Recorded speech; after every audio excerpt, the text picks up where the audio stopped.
રે ઈ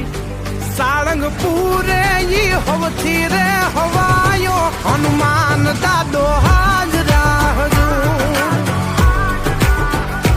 જોયો હવથી રે